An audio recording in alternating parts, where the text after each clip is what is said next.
ప్రభుత్వాలు పాలకులు మారుతున్నప్పటికీ మహిళల పరిస్థితి మాత్రం మారడం లేదని ఐద్వా రాష్ట్ర ప్రధాన కార్యదర్శి మల్లు లక్ష్మి అన్నారు. మహిళలు అనేక రంగాలలో ముందున్నప్పటికీ వారిపై వివక్షత, అణచివేత ఇప్పటికీ కొనసాగడం దుర్మార్గమని అన్నారు. ఐద్వా కేంద్ర కమిటీ పిలుపు మేరకు రాష్ట్ర కమిటీ ఆధ్వర్యంలో చేపట్టిన సామాజిక న్యాయ యాత్ర మంగళవారం నల్గొండ జిల్లా కేంద్రానికి చేరుకుంది. ఈ యాత్రకు నల్గొండ జిల్లా కమిటీ ఆధ్వర్యంలో ఘనంగా స్వాగతం పలికారు. ఈ సందర్భంగా మల్లు లక్ష్మి మాట్లాడుతూ మహిళలను ఇప్పటికీ రెండవ శ్రేణి పౌరులుగా చూస్తున్నారని ఆవేదన వ్యక్తం చేశారు. వారికి చట్టపరంగా దక్కిన హక్కులను కూడా వాడుకోకుండా చేస్తున్నారని అన్నారు. సమాన పనికి సమాన వేతనం కల్పించాలని, మహిళలకు భద్రత కల్పించాలని, పని ప్రదేశాలలో లైంగిక నిరోధక కమిటీలను ఏర్పాటు చేయాలని డిమాండ్ చేశారు. మహిళలపై జరుగుతున్న హింసను అరికట్టి వారికి భద్రత కల్పించాలని, మద్యం, డ్రగ్స్ వంటివి విచ్చలవిడిగా పెరిగిపోయాయని, వాటిని నియంత్రించాల్సిన అవసరం ఎంతైనా ఉందన్నారు. ఎంతో మంది మహనీయులు సతీ సహగమనం, బహుభార్యత్వం, బాల్య వివాహాలకు వ్యతిరేకంగా పోరాటాలు చేసి అనేక హక్కులను సాధించినప్పటికీ వాటిని ప్రస్తుతం నిర్వీర్యం చేస్తున్నారని విమర్శించారు. బీజేపీ అనుసరిస్తున్న విధానాలను వ్యతిరేకించి మహిళల హక్కులను రక్షించుకుందామని పిలుపునిచ్చారు.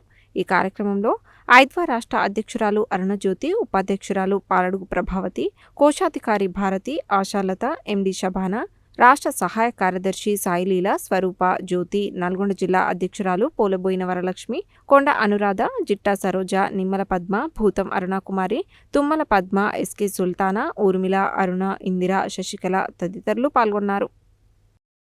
అంబేద్కర్ జయంతి సందర్భంగా పూలే అంబేద్కర్ యాదిలో మహిళా హక్కుల పరిరక్షణ యాత్ర చేపట్టాలని కేంద్ర కమిటీ పిలిపించింది. అందులో భాగంగానే నిన్న మొదలై ఈరోజు నల్లగొండకు రావటం అనేది జరిగింది. ప్రభుత్వాలు మారుతున్నారు, పాలకులు మారుతున్నారు, కానీ మహిళల స్థితి మాత్రం మారినటువంటి పరిస్థితి కొనసాగుతూ ఉంది. మహిళలు అనేక రంగాలలో ముందుకు వెళ్తున్నారు, అనేక విజయాలు సాధిస్తున్నారు. అయినప్పటికీ కూడా మహిళల పట్ల వివక్షత, అణచివేత, స్త్రీ రెండవ తరగతి పౌరాలుగా ప్రభుత్వాలు చూస్తున్నారు. చట్టపరంగా, రాజ్యాంగపరంగా వచ్చినటువంటి హక్కులను కూడా అమలు చేయనటువంటి స్థితిలో ఇవాళ ప్రభుత్వాలు ఉన్నారు. అంటే స్త్రీని కనీసం స్వేచ్ఛగా బ్రతకనిచ్చే పరిస్థితి లేదు, గౌరవంగా బ్రతికేటటువంటి పరిస్థితులు లేనటువంటిది ఈ సమాజంలో. మహిళల హక్కులు, మా హక్కులు ఉన్నాయి, సమాన పనికి సమాన వేతన హక్కును అమలు చేయాల్సినటువంటి అవసరం ఉంది. మహిళలకు భద్రత కల్పించాలి. అట్లాగే పని ప్రదేశాలలో, కాలేజీల్లో లైంగిక నిరోధక కమిటీలు వేయాల్సినటువంటి అవసరం ఉంది. మహిళపై జరుగుతున్నటువంటి హింసను అరికట్టి మహిళలకు భద్రత కల్పించాలని, అట్లాగే మద్యము, డ్రగ్స్, మాదక ద్రవ్యాలు ఎక్కడ పడితే అక్కడ విచ్చలవిడిగా దొరుకుతూ ఉన్నాయి. దీనివల్ల మహిళపైన దాడులు జరుగుతూ ఉన్నాయి, లైంగిక వేధింపులు జరుగుతూ ఉన్నాయి. కాబట్టి మద్యాన్ని నియంత్రించాలి, మాదక ద్రవ్యాలని అరికట్టే విధంగా ప్రభుత్వాలు చర్యలు తీసుకోవాల్సినటువంటి అవసరం ఉందని ప్రభుత్వాన్ని డిమాండ్ చేస్తూ ఉన్నాం. చరిత్రను మొత్తం వక్రీకరిస్తున్నారు. తెలంగాణ సాయుధ రైతాంగ పోరాటంలో భూమి కోసం, భుక్తి కోసం ప్రజల అణచివేతకు వ్యతిరేకంగా విరోచితంగా మహిళలు పోరాటం చేశారు. ఆ పోరాటాన్ని కూడా ఇవాళ వక్రీకరిస్తున్నటువంటి పరిస్థితి ఉంది. అనేక మంది త్యాగాలు చేసినటువంటి చరిత్రలను కూడా పాఠ్యాంశాల్లో తొలగిస్తున్నారు. డార్విన్ పరిణామ సిద్ధాంతాన్ని తొలగించారు. ఇట్లా అనేక అంశాలని, చరిత్ర కలిసినటువంటి అంశాలను కూడా పాఠ్యాంశాల్లో తీసేస్తున్నారు. కాబట్టి ప్రజలారా, అభ్యుదయవాదులారా, మహిళలారా ఆలోచించండి.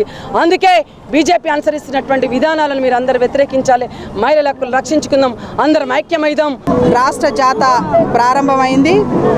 అంబేద్కర్ జయంతి సందర్భంగా మన హక్కుల్ని కాపాడుకుందాం, పరిరక్షించుకుందాం అని చెప్పేసి ఐద్వా ఆధ్వర్యంలో సామాజిక యాత్రని ప్రారంభించడం అనేది జరిగింది. ఆ జాత మరి నాగర్ కర్నూలు, తర్వాత వనపర్తి, ఈరోజు నల్గొండకు రావడం అనేది జరిగింది.